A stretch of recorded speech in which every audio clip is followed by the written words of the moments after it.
Hello and welcome to Spirit Touched. Dolly's asking her mother, besides the Bible, did God write any other books? The answer is no, honey, just one. In Hebrew, Tanakh equals Holy Scriptures, Joshua 1:8. The world of the Bible isn't about the people or even their creation. It's about the God who created the world and its people.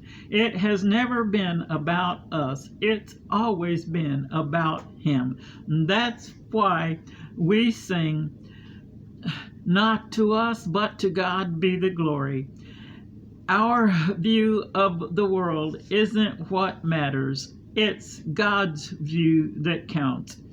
Our job down here is to concentrate on Him and build our relationship with Him until He comes.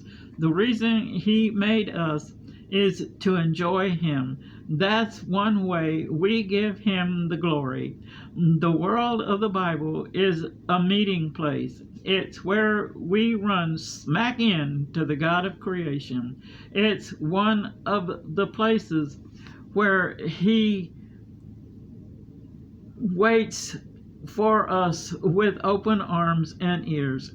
It's God's story, the history that becomes our story, as He did all those things back then. But know this, as we read His word, He does them again. That's why it's known as a living book written by the living God. The God of the Bible is the only God there is and the only God we need to know. It's a book filled with the truth about Him. It tells us who He is and what He does. It gives us glimpses of the things He loves and the things He hates. It's a book about recovery. It's also God's truthful household hints manual. Bill Ward says it's a telescope to timeless truths, a microscope to magnificent messages. It's a window to a wealth of wisdom, and he's right. It's God's medical journal. It's God's roadmap for our lives. Everything in this book is useful to us.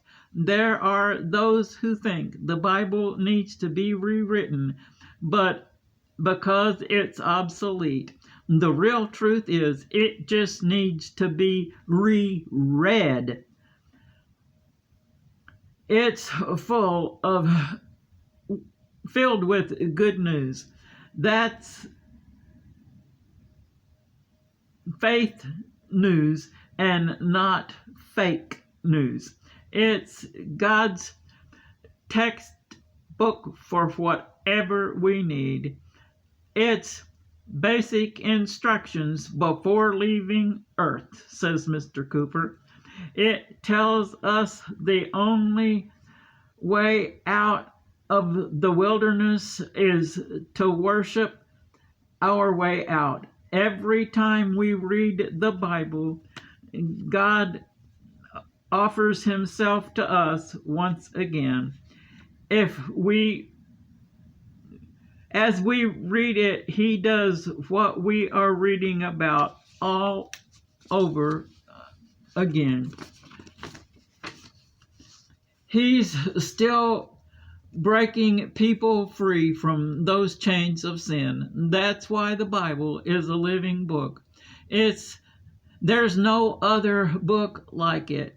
Yes, it's full of beautiful promises put in it by the promise keeper.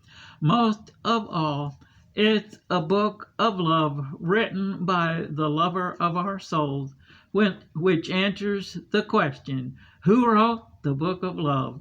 It's the greatest love story ever told.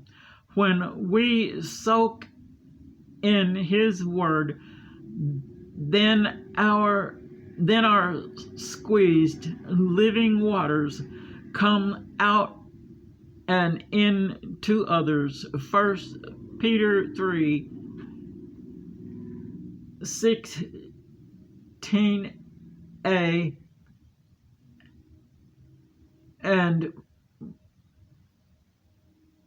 verse 1 Peter 3:15 through 16a and verse 21, and 1 Corinthians 10:16 and 17, and chapter 11 verse 17:34. You may send your prayer requests to He Answers at TWO@gmail.com.